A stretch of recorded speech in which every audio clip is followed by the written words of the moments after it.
শুরু। আমরা নতুন একটা কম্প্রেসর নিয়ে আসছি, আমাদের একটা কম্প্রেসরের সমস্যা। নতুন কম্প্রেসরটা নিয়ে আসার পরে আমরা যে কম্প্রেসরটা লাগাবো, এটার পূর্বে আমার কী কী পরীক্ষা আছে সেটা আমার দেখতে হবে। এখন এখানে আমরা আগেই জানি যে টার্মিনাল শনাক্তকরণ করতে হবে, করে লাগাইতে হবে। তো আমার এখানে টার্মিনাল শনাক্তকরণ 3টা পয়েন্ট আছে। 3টা পয়েন্টের মধ্যে কোনটা রানিং, কোনটা কমন, কোনটা স্টার্টিং, এটা বের করতে হবে। তাহলে যে কোনো দুটিকে ধরে আমরা জানি, যে কোনো দুটিকে ধরে যে দুটি রেজিস্ট্যান্স বেশি আসবে সেই দুটি রানিং এবং স্টার্টিং।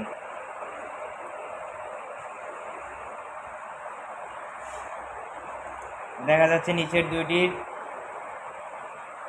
রেজিস্ট্যান্স বেশি আসতেছে, তো তাহলে এই দুটি রানিং এবং স্টার্টিং, তার অপর প্রান্ত হচ্ছে কমন। তাহলে এটা কমন, কমনকে ধরে যেটার রেজিস্ট্যান্স বেশি আসবে সেটা হবে স্টার্টিং, আর যেটা রেজিস্ট্যান্স কম আসবে সেটা হবে রানিং। তাহলে এটা আসতেছে 25,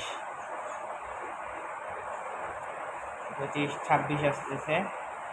তাহলে আমার হচ্ছে এই পয়েন্টটা স্টার্টিং, এটা হচ্ছে রানিং এবং এটা হচ্ছে কমন। এখন আমরা চেক করব যে কম্প্রেসরটা পাম্পিংটা ঠিক আছে কিনা।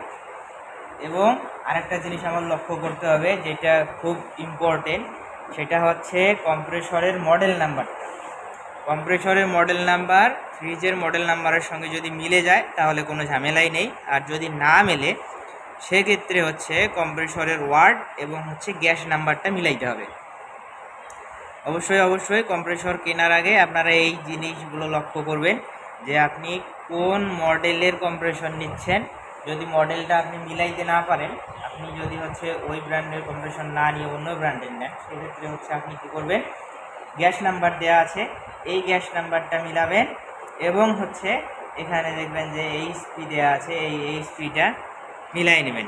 অথবা আপনি ক্যালকুলেশন করে এটা কত ওয়ার্ডের কম্প্রেসর, এটাতে যদি কনভার্ট করে নিয়ে আসতে পারেন তাহলে সেটা ভালো। পরবর্তীতে আমরা এই ধরনের একটা ভিডিও দিব কীভাবে কম্প্রেসরের ওয়ার্ডটা বের করতে হয়। তো ঠিক আছে, থ্যাংক ইউ। এভাবেই আপনার নতুন কম্প্রেসর কিনে নিয়ে আসবেন।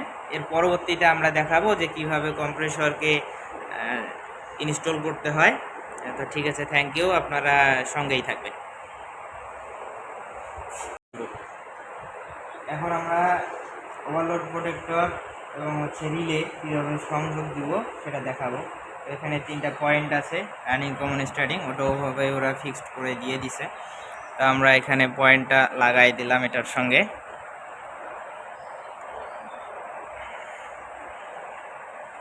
লাগানোর পরে এখানে আমার পয়েন্ট আছে অনেকগুলা, ঠিক আছে। তো আমরা এখানে দেখে নিছি আগে কোনটা রানিং কোনটা স্টার্টিং। তো সেক্ষেত্রে আমরা একটা পয়েন্ট এখানে সংযোগ দিয়ে দিলাম।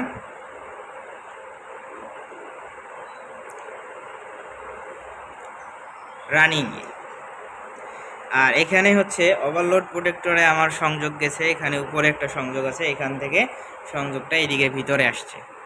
তো এটা আমরা আপনাদেরকে একবার ব্রাউজারটা চেক করে দেখাচ্ছি। এই যে এখান থেকে সংযোগ আছে, কিন্তু এইটা আপনার আর্থিং লাইন, ঠিক আছে। তাহলে আমি এখানেও দিতে পারি, এখানেও দিতে পারি। তাহলে আমি এখানে একটা সংযোগ দিয়ে দিলাম। এখন আমার ক্যাপাসিটর আছে। তো ক্যাপাসিটরটা আমি কোথায় সংযোগ দেব? ক্যাপাসিটরটা সংযোগ দিব একটা রানিংয়ে, আর একটা স্টার্টিং। এরপরে আমি কম্প্রেসরটাকে চালাই দেব।